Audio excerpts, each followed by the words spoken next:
An unusual silence fell over the campus that morning as young Barron Trump, shoulders hunched, walked slowly along the winding path leading to the main building of the college. Despite the early hour, the area around the building was already bustling with activity. Students rushing to class, discussing the news, the latest rumors, and gossip. But some of them kept casting sidelong glances at Barron, clearly recognizing him as the son of the former president. He had been accustomed to such attention since childhood, but now that he was in college, he hoped that he could find at least relative peace. Curious eyes darted around, lips whispered, as some students only recently realized that they were studying side by side with Trump Jr. It would seem, what is special about another student on the threshold of the lecture hall? But the last name changed everything. It inspired fear and contempt and envy and curiosity. Some liked it, others categorically did not. From the first day of his stay at the college, Barron understood that he would have a difficult road ahead because he would have to prove every day that he is not just his father's son, but a separate person with his own opinion and striving for something new in life. The next class that Barron was in a hurry to attend was devoted to political science. This course was taught by Professor Henry Mills, a man with a reputation as an unwavering intellectual and a sharp critic of American political traditions. He lectured harshly, sometimes even provocatively, and many students joked, if you want to know what humiliation is, just take an active part in his seminar. But few knew that such sarcasm of the professor attracted public attention even before Barron Trump entered the college. Mills did not hesitate to openly talk about his views on politics, including the figure of Donald Trump, a person who evoked sharp rejection and caustic comments in him.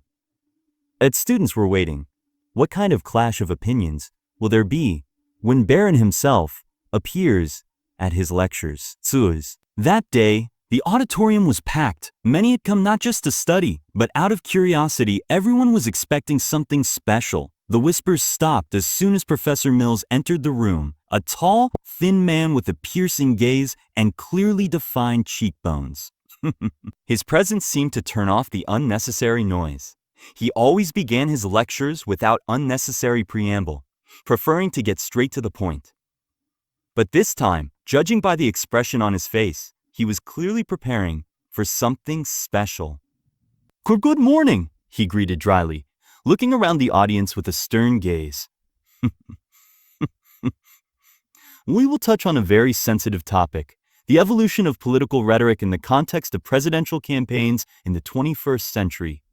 In particular, we will consider how big names that have become widely known through the media influence public consciousness and form a biased attitude towards new generations. The words prejudiced attitude towards new generations sounded meaningful. The students in the hall involuntarily turned their heads towards Barron. He was sitting not far from the exit, so that he could quickly hide from prying eyes if he wanted to. His face remained inscrutable, but inside he felt a tight ball of tension forming in his chest. It's easy to imagine a young man, Mills continued, growing up in the spotlight of cameras and flashes. Everyone knows his name. Everyone wants to know whether he lives up to it or whether he's going against it. But does such a name really give him a head start in life? Or does it become a stigma that cannot be shaken off? A few seconds of silence hung over the audience. It seemed as if the professor was deliberately prolonging the pause, giving those gathered time to process what he had said. People held their breath because it was clear he was talking about Barron. Young Trump felt the full weight of this silence. He understood that he was literally under the gun. But he also knew that being aggressive or passive was a losing tactic. The professor continued, his gaze sliding over the audience, as if trying to find a reaction. I'd like to hear what the students themselves think about this, especially those who are directly involved in the topic. After all, you must admit it's not every day that you meet a person in our room whose family roots are so deeply embedded in the country's political landscape. Share your experience, Mr. Trump, he finally said with barely concealed sarcasm, staring at Barron. The gaze of those present focused on the young man. At such moments, time seemed to slow down. Barron's heart was beating fast, but he felt that he needed to answer calmly, without going into personal attacks. "I'm glad you're bringing this up," Barron said, sitting up straight in his chair. His voice was even. "I guess we all have certain family backgrounds. Some grow up in a family of doctors, some in a family of teachers. And I didn't choose my last name, and it doesn't automatically make me smarter or more right than anyone else. But I came here to learn and develop, not to prove my worth to an audience. I hope your course will help me do that." A few students giggled nervously. There were soft claps, here and there. The professor raised his eyebrows slightly, realizing that Barron had no intention of playing the role of a frightened victim or, on the contrary, an arrogant representative of the elite. "Very well," he replied, stretching his lips into a fake smile. "Fonte. But let's see if you are truly ready to accept new knowledge and critical points of view that may affect your family values." At this point, the professor returned to his prepared material, pushing the public communication with Barron into the background. But everyone understood that this was only the beginning. The latent tension hung in the air. Barron felt like one of the students was filming everything that was happening on a smartphone camera behind his back. He had to remain calm while pride, fear, and some stubborn desire to show that he was, first and foremost, himself were fighting inside him.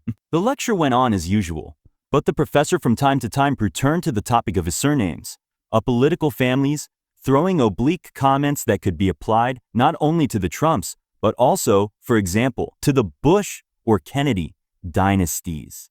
The difference was that right in the hall sat a direct representative of one of the most discussed families of the last decade. One way or another, each sarcasm aroused interest.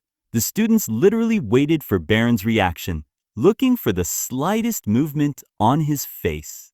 However, he tried to remain unperturbed. He continued to take notes, occasionally asking questions on the topic of the lecture like an ordinary student. And sometimes he looked as if he was not at all affected by the professor's words. But inside, everything was boiling.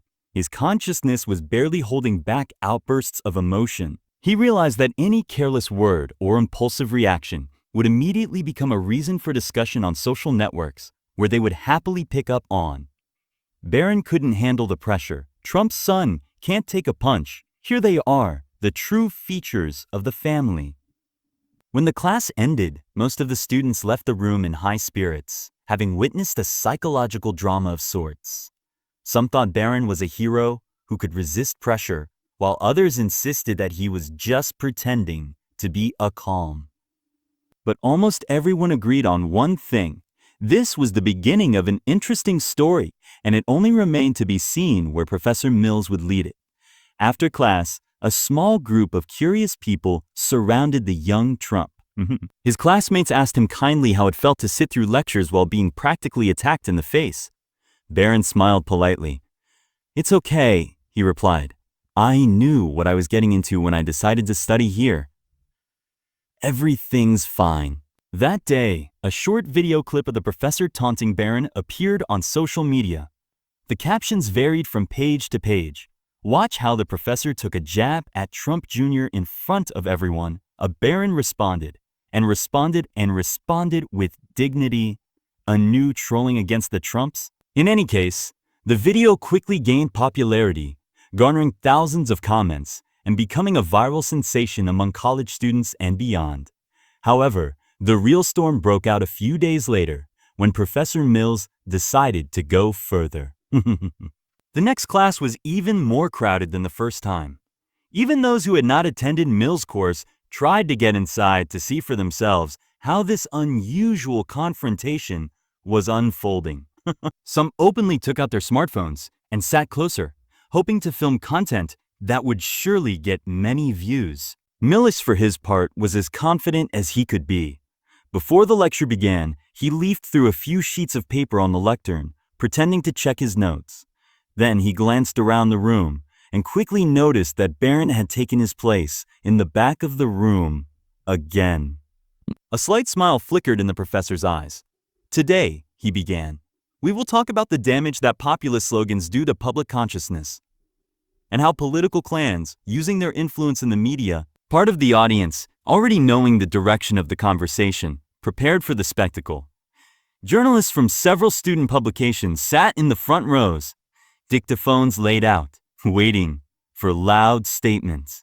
Imagine, the professor continued, that there is a family that has essentially elevated the cult of personality to the rank of a national brand. Everything they do is presented as a great merit, even if it has no direct connection with real work or achievements. Children of such families are doomed from childhood to live in an atmosphere of boundless love for their own greatness. But does the realization come to them that the world around them can be critical? One of the students smirked furtively. Everyone knew what he was talking about. And again, the smartphone cameras in the back rows lifted slightly to record Barron's reaction. But he remained impenetrably calm. I understand that some people may feel uncomfortable here, the professor said provocatively. They may find it difficult to hear the truth about their own family. But isn't that what education is all about? Confronting your false beliefs and rethinking them? With these words, he turned to face Barron. Tell me, Mr. Trump, have you ever felt like everyone around you might perceive your successes through the prism of your last name? Oh, don't you think that the world looks at you as a privileged, and your achievements are just a shadow of big political games? The audience froze, as if the question on everyone's lips was frozen. How will he answer? It seemed as if time itself had stopped. But Barron looked up, and in his eyes was a mixture of quiet anger and dignity. Of course, people look at me from a different angle. But does that mean I can't have my own talents, my own mind, and my own aspirations? It's important to me to have the right to make mistakes and to succeed without being someone's son.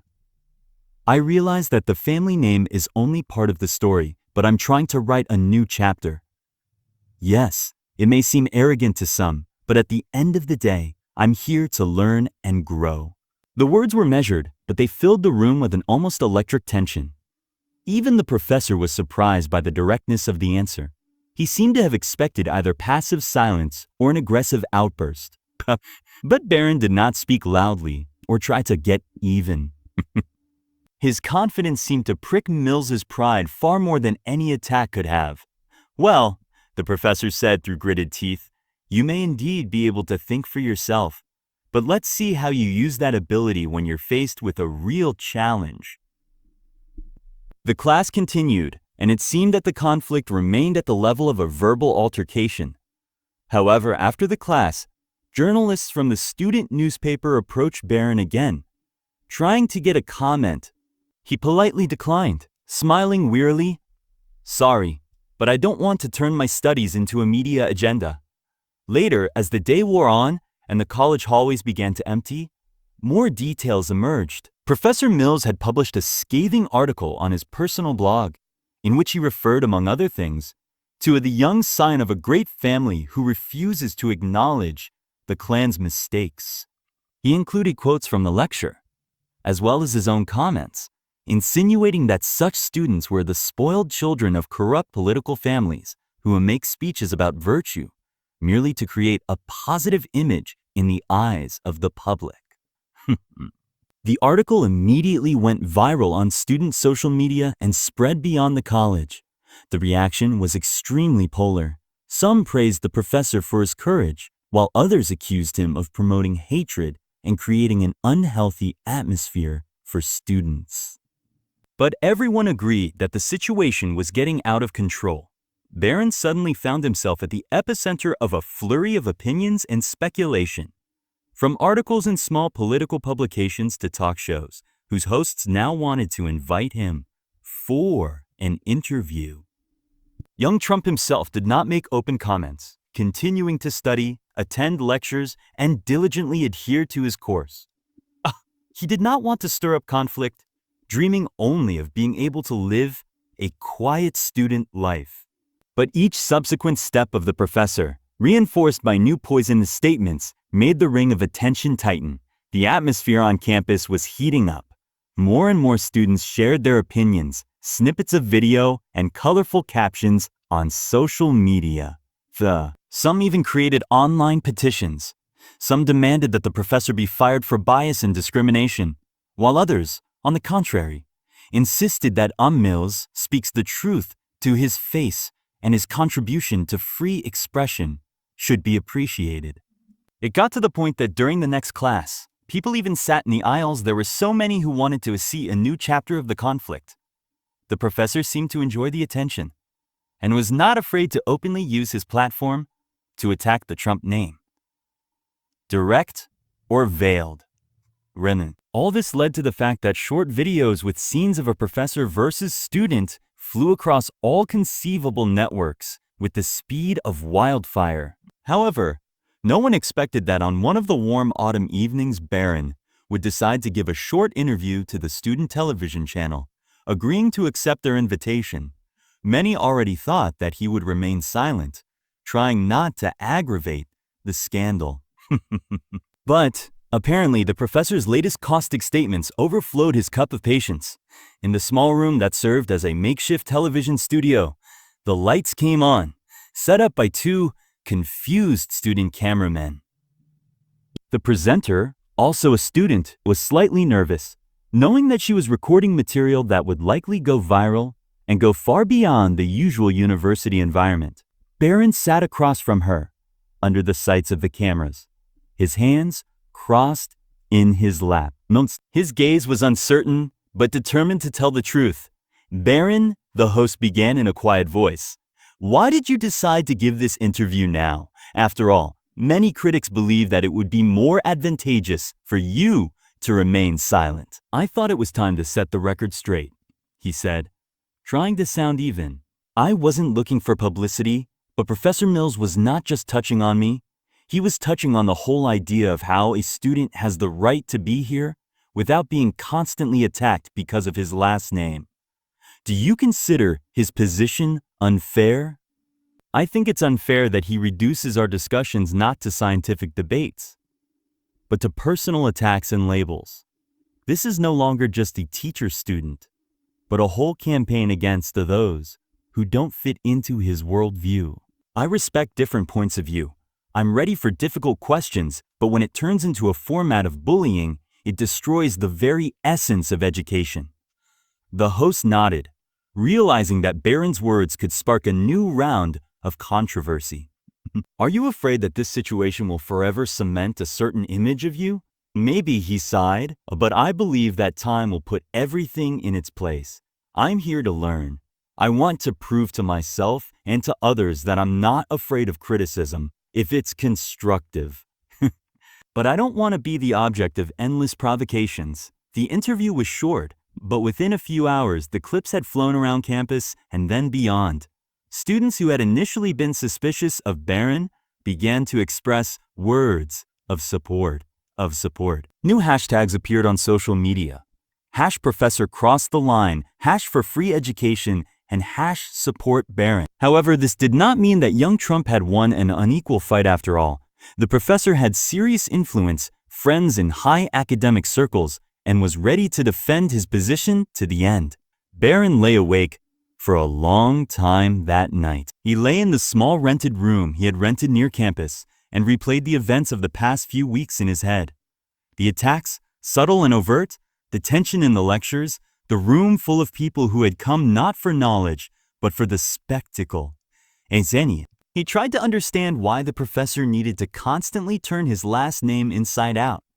Was it a way to assert himself, or was it a matter of principle? We must destroy the myth of Trump by any means necessary. During his time at college, Barron had to rethink his own views more than once. He understood that everyone has a right to their own opinion. He realized that his father was a controversial figure. There was a lot of controversy around him, and people had a right to criticize him. But did that mean that his son should be the target of a personal vendetta? Was it right to make a student an outcast just because of his last name and the political mistakes his relatives may have made?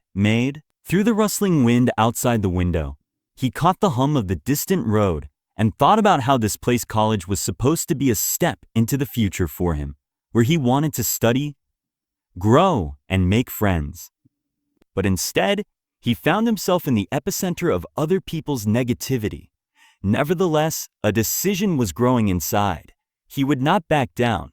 He would not quit his studies or look for a transfer. He intended to show that he was worthy of being here, worthy of respect not for his last name, but for his actions.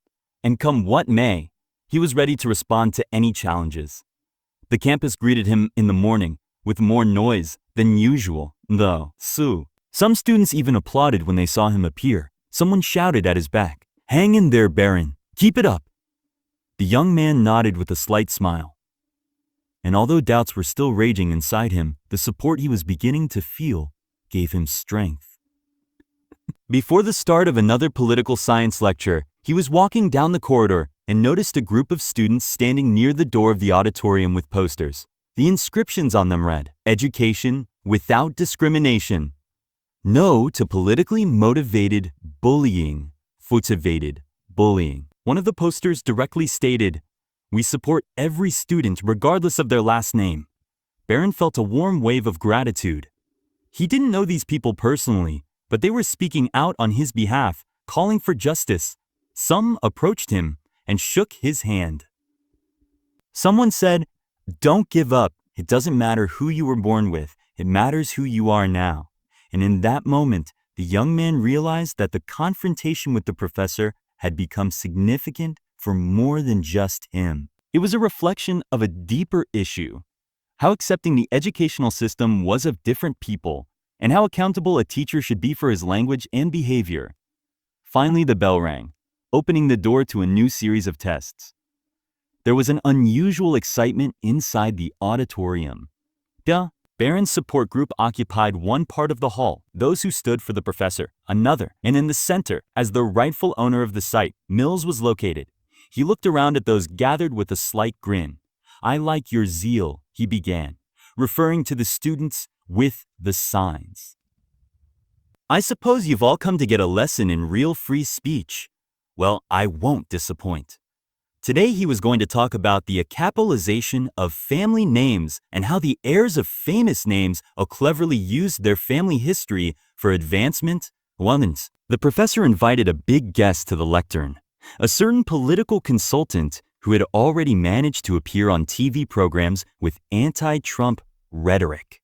The hall began to buzz when the guest began to develop the idea that the children of major politicians allegedly live exclusively in a cocoon of ego and money. It seemed that this speech was specially designed to clearly illustrate the professor's position, and finally it put the squeeze on Barron, publicly accusing him of something he did not even do.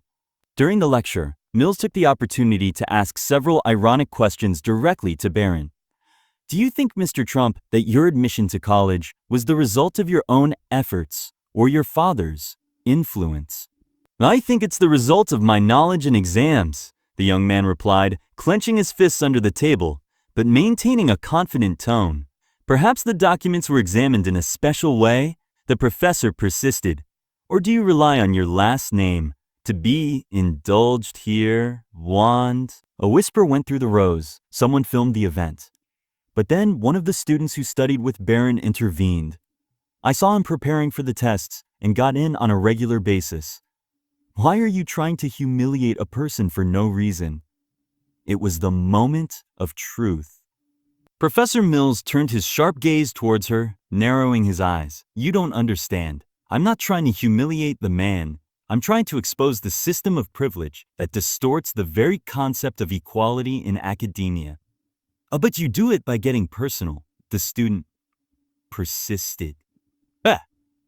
This is not a scientific discussion, but a public flogging. It seemed as if the atmosphere in the auditorium had become so thick that one could cut the air with a knife. At that moment, Mills' nerves finally gave way, and he blurted out, "I'm getting personal, because the name Trump is not a set of letters, but a symbol of everything that is rotten in American politics. And while such people run through our corridors, pretending that they want to achieve something, I will tell them the truth to their faces." He spoke in a raised voice, almost shouting at the last words. The hall gasped. Before the eyes of the students, an unprecedented case was taking place when a teacher openly admitted that he was guided by personal hatred when presenting the material. Barron sat, stunned by this outburst of emotion. But only for a couple of seconds. He resolutely stood up and said in a firm voice, addressing the professor, "I respect your experience, your knowledge, but you have no right to turn the audience into a courtroom where the verdict has been made in advance. I am a student who came to study. And if the education system that you represent allows such treatment, then the problem is deeper than just my last name." There was applause. Many stood up, shouting words of approval. Someone chanted, "Of freedom, freedom." The guest the professor had invited was clearly taken aback, and Mills himself blushed, clenching his fists. He had not expected such a turn. When the students openly sided with the Trump Jr., perhaps deep down, the professor knew that he had gone too far and lost his academic objectivity. At that moment, the dean of the faculty entered the hall, apparently already informed about what was happening at the lecture. He raised his hand, calling for silence, and announced that the question of Professor Mills's behavior and teaching methods would be raised at the next meeting of the Administrative Council. The hall responded with animated exclamations. Some students began shouting slogans about freedom of education, others about the professor's right to his own opinion. But it was already clear. It smelled of a huge scandal. After the lecture, the video of the professor's emotional speech filled all possible channels. Mill's reputation was hanging by a thread, and Barron suddenly turned into a hero defending the right of a student to be treated with respect, no matter his background. Reports on the internet were full of headlines. Professor humiliated Barron Trump in college, but who was humiliated in the end? Emotional explosion. Professor tore off the mask of objectivity in front of students. The comments poured in an endless stream. Some wrote that the professor he just expressed his pain, others that he had crossed the line and disgraced the education system. Barron was mentally exhausted. But student organizations and even politicians began to approach him, calling for him to participate in discussions about freedom of speech and the limits of academic criticism. The young man did not know whether he was ready to enter a new level of publicity because he had only one goal in mind: to study normally. However, events were unfolding like a snowball, and it was unclear whether he would be able to stop this avalanche-like process. A new round of conflict unexpectedly occurred when Barron's father, Donald Trump, in his latest speech to supporters casually mentioned his son's difficult situation at college. Without naming names, he mentioned that some left-wing professors were deliberately poisoning young students, relying on political bias. He added, "My son is strong enough to endure this, and I am proud of his calm in such a difficult situation." This remark added fuel to the fire, instantly turning a local university dispute into an even louder news story. National television channels began discussing the topic of a political bias of professors. Barron found himself thinking that now the whole country saw him as a fighter, a hero, or a victim. Everyone has their own opinion. He did not know how to react to such attention. On the one hand, it was flattering that Donald Trump himself praised him in a public speech. On the other hand, it could only aggravate the situation because Professor Mills and others like him would see here confirmation. Well, Trump Sr. has already joined in, so it's not so harmless. Meanwhile, a teaching ethics committee was formed at the college. Its members began collecting student testimony, studying lecture materials, the professor's journalism, and his statements on social media. For the first time in many years, Mill's career was under threat, since he did not hide his political leanings and, it seems, crossed the red line by mixing the lecturing process with personal hostility. Barron was asked to give an official statement about his experiences in the classroom, and he agreed, but insisted that he did not want to speak out against the teacher, but for fair treatment of every student. The young man emphasized that he did not consider himself a victim, but acknowledged that the encounters in lectures and comments outside the classroom were a clear example of unacceptable discrimination based on family affiliation. But amid all this noise, Professor Mills himself continued to insist that he had acted in the name of science and truth. However, even his colleagues began to distance themselves cautiously from him, so as not to come under attack. Meanwhile, public activists from organizations sympathetic to Barron's father called on the university to take decisive action, while some political figures critical of the Trump family, on the contrary, said that the professor was silenced by pressure from above.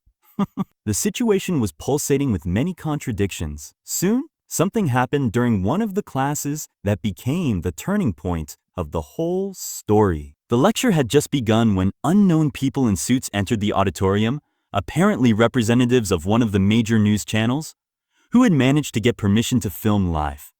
They wanted to interview him right during the lecture, believing that an old footage would bring high ratings. Upon seeing them, the professor was at first confused, but then, as if inspired by the opportunity to show the whole world his truth, he announced in a loud voice that he was now finally opening the eyes of the public. He turned to Barron, looking at him straight in the eye. "I want you to answer before the whole country. What is your goal, bearing your last name and pretending to be just a student?" The question was absurdly phrased, pretend to be a student, but it left no doubt. This was a provocation, and a direct one at that, designed for the cameras. Barron felt waves of indignation in his chest, but he knew he had to answer calmly. He stood up and said clearly, "My last name is a part of me, but it does not define me as a whole. I do not stop being a student because you think I am pretending. I came here honestly, and I am studying here, just like everyone else. If you do not like it, you can continue to insult and hint at privileges. But be prepared for people to see your bias and how you abuse your position." Some students burst into applause. The news cameraman was busily filming close-ups, and at that moment the professor, unable to contain himself, began to talk about Barron's father in even more offensive tones, listing some old political scandals and mistakes. The young man tried to object at first, but quickly realized that Mills seemed to have lost his self-control and was launching into open abuse. The hall fell silent, realizing that this was turning into personal insults. Later, a recording of the broadcast appeared on YouTube. Millions of views in a matter of hours. The comments were full of shock, indignation, and some open joy that a Trump was finally put in his place. But the general tone was, "It looks like the professor dug his own hole. This is a clear abuse of power." The university administration was under enormous pressure. It was forced to take a brief time out, suspending Mills's lectures until the committee could make a decision. Inside the campus, there was celebration. Students outraged by his behavior rejoiced, believing it to be a fair outcome. Others complained that free speech had been stifled. Barron, meanwhile, breathed a sigh of relief, although he knew the situation remained explosive, given that the professor may have influential allies. At some point, it became clear that all this chaos had already gone beyond the banal student scandals. The media discussed the question, how far can a professor go when criticizing political figures and their families? Where is the line that cannot be crossed? Many public figures spoke out against Mills' methods, while simultaneously calling on the university itself to more strictly regulate the behavior of its employees. Finally, after long meetings and discussions, the University Council made a decision that became a historical precedent. Professor Mills received disciplinary action and was temporarily suspended from teaching. And in the future, he was threatened with dismissal if he did not change his manner of teaching. He was given a chance to publicly apologize to the students whom he could have offended with personal attacks. It seemed that this could be the end of the story, but Mills's own reaction was unpredictable. Instead of softening, he came out with a new article where he called the university a censorship machine that works to please influential clans. As a result, the decision to suspend came into effect. For the campus, this was a turning point, when it turned out that even one of the most respected professors can fall, crossing the boundaries of academic ethics. And what about Barron? He found himself in the thick of things he couldn't even imagine when he was packing his things for admission. Life became like an endless report. Interviews, articles, attacks on him, and words of support from the opposite side. But despite all the chaos, the guy continued to study, take tests, communicate with new friends, avoiding excessive publicity. He felt that this turbulent period would make him stronger, teach him that with or without a last name, it still matters how you behave in difficult situations. After a while, the reports died down. The haters and supporters calmed down. People switched to the latest news. The world continued to spin. Professor Mills went abroad, where he lectured at liberal universities, criticized the American education system, allegedly hired by major political families. But his reputation remained forever tarnished. Barron Trump, after graduating from college, looked back on this difficult journey and realized that he had truly changed. At the graduation ceremony, he already looked much more confident, more conscious. The Trump name was no longer just an oppression or a privilege for him. He found his own voice, learned to take a punch and express his opinions without fear of condemnation. Perhaps it was this inner maturity that was his greatest achievement during his years in college. This story is not just about the name Trump and a professor who crossed all conceivable boundaries trying to prove his case. This is a story about the importance of defending your individuality despite labels, prejudices, and pressure from others. In life, we often face injustice and prejudice, and then it is our ability to maintain dignity and calm that helps us get through any trials. When the whole world looks at you through the prism of someone else's mistakes or someone else's greatness, the most important thing is not to forget who you really are. If you found this story fascinating and thought-provoking, be sure to give it a like. Tell us in the comments what you think about this situation and how you would react in Barron's place. Subscribe so you don't miss new exciting materials, where we analyze complex and often controversial conflicts that occur not only in politics, but also in the everyday life of each of us. Your support helps us create even more interesting and inspiring stories. Thank you for reading to the end. Remember this story when you encounter injustice, and remember, no matter how strong the external pressure may seem, you have the right to defend yourself and your dignity. And we will see you in the next issues, because there are still many amazing events and inspiring examples of the resilience of the human spirit ahead.